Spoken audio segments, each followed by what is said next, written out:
The Story of My Life by Helen Keller.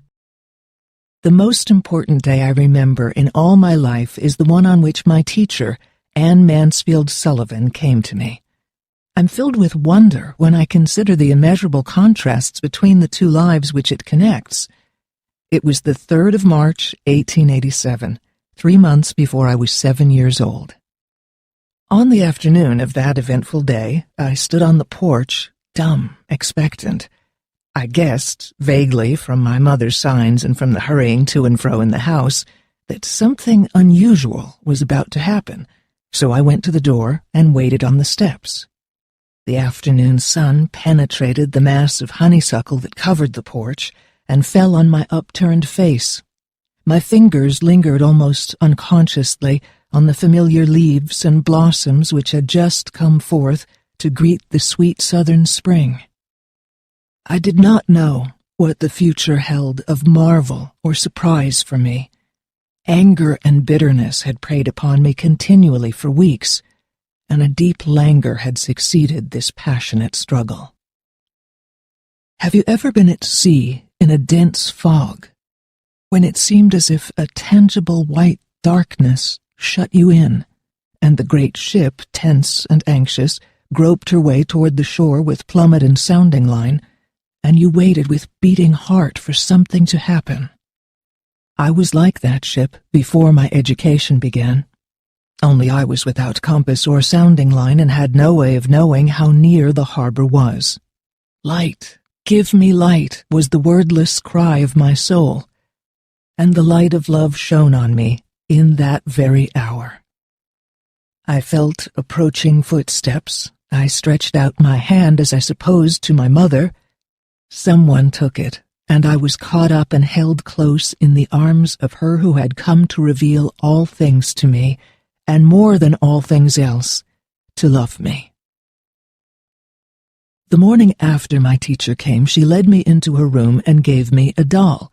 The little blind children at the Perkins Institution had sent it, and Laura Bridgman had dressed it, but I did not know this until afterward.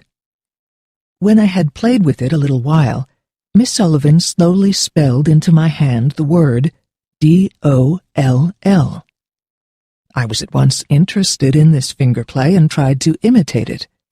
When I finally succeeded in making the letters correctly, I was flushed with childish pleasure and pride. Running downstairs to my mother, I held up my hand and made the letters for doll. I did not know that I was spelling a word, or even that words existed. I was simply making my fingers go in monkey-like imitation. In the days that followed, I learned to spell in this uncomprehending way a great many words, among them pin, hat, cup, and a few verbs like sit, stand, and walk. But my teacher had been with me several weeks before I understood that everything has a name. One day while I was playing with my new doll, Miss Sullivan put my big rag doll into my lap also, spelled D-O-L-L, and tried to make me understand that D-O-L-L applied to both. Earlier in the day, we had had a tussle over the words M-U-G and W-A-T-E-R. Miss Sullivan had tried to impress it upon me that M-U-G is mug and that W-A-T-E-R is water, but I persisted in confounding the two. In despair, she had dropped the subject for the time, only to renew it at the first opportunity. I became impatient at her repeated attempts, and seizing the new doll, I dashed it upon the floor. I was keenly delighted when I felt the fragments of the broken doll at my feet. Neither sorrow nor regret followed my passionate outburst. I had not loved the doll. In the still, dark world in which I lived, there was no strong sentiment or tenderness. I felt my teacher sweep the fragments to one side of the hearth, and I had a sense of satisfaction that the cause of my discomfort was removed. She brought me my hat, and I knew I was going out into the warm sunshine. This thought, if a wordless sensation may be called a thought, made me hop and skip with pleasure. We walked down the path to the well house, attracted by the fragrance of the honeysuckle with which it was covered. Someone was drawing water, and my teacher placed my hand under the spout. As the cool stream gushed over one hand, she spelled into the other the word water, first slowly, then rapidly. I stood still, my whole attention fixed upon the motions of her fingers. Suddenly I felt a misty consciousness, as of something forgotten, a thrill of returning thought, and somehow the mystery of language was revealed to me. I knew then that water meant the wonderful cool something that was flowing over my hand. That living word awakened my soul, gave it light, hope, joy, set it free. There were barriers still, it is true, but barriers that could in time be swept away. I left the well house eager to learn. Everything had a name, and each name gave birth to a new thought.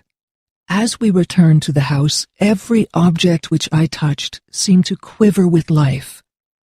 That was because I saw everything with the strange new sight that had come to me. On entering the door, I remembered the doll I had broken.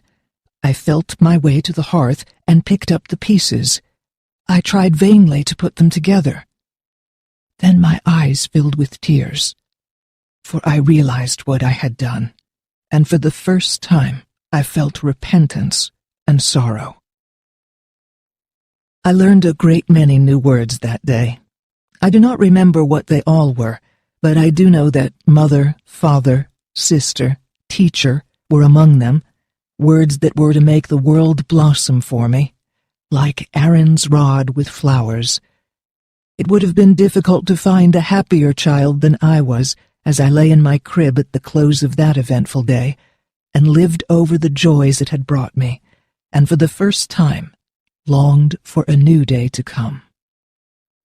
I recall many incidents of the summer of 1887 that followed my soul's sudden awakening.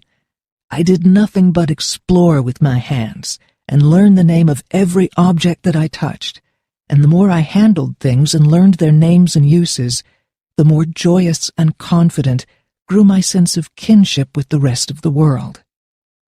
When the time of daisies and buttercups came, Miss Sullivan took me by the hand across the fields, where men were preparing the earth for the seed, to the banks of the Tennessee River, and there, sitting on the warm grass, I had my first lessons in the beneficence of nature. I learned how the sun and the rain make to grow out of the ground every tree that is pleasant to the sight and good for food, how birds build their nests and live and thrive from land to land, how the squirrel, the deer, the lion, and every other creature finds food and shelter.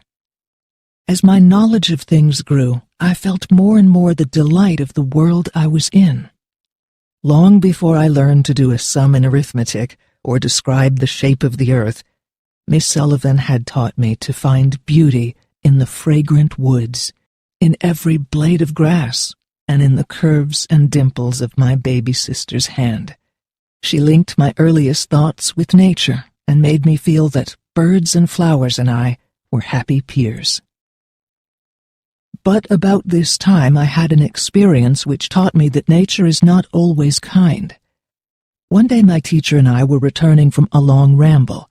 The morning had been fine, but it was growing warm and sultry when at last we turned our faces homeward. 2 or 3 times we stopped to rest under a tree by the wayside. Our last halt was under a wild cherry tree a short distance from the house. The shade was grateful, and the tree was so easy to climb that with my teacher's assistance I was able to scramble to a seat in the branches. It was so cool up in the tree that Miss Sullivan proposed that we have our luncheon there. I promised to keep still while she went to the house to fetch it. Suddenly, a change passed over the tree. All the sun's warmth left the air.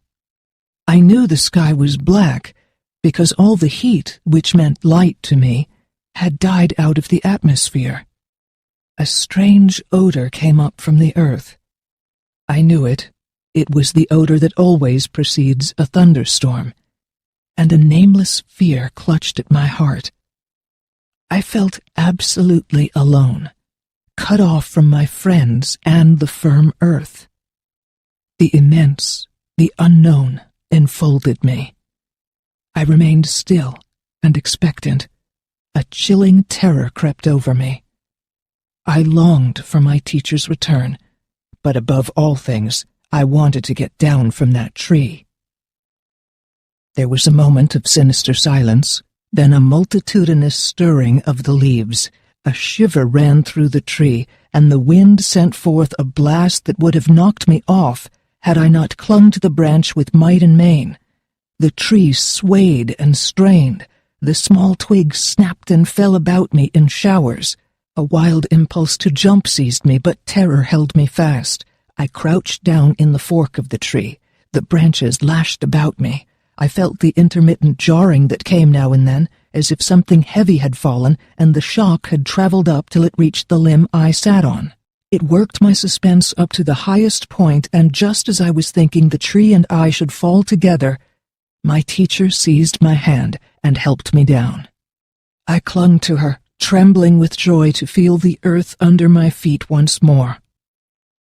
I had learned a new lesson, that nature wages open war against her children, and under softest touch hides treacherous claws.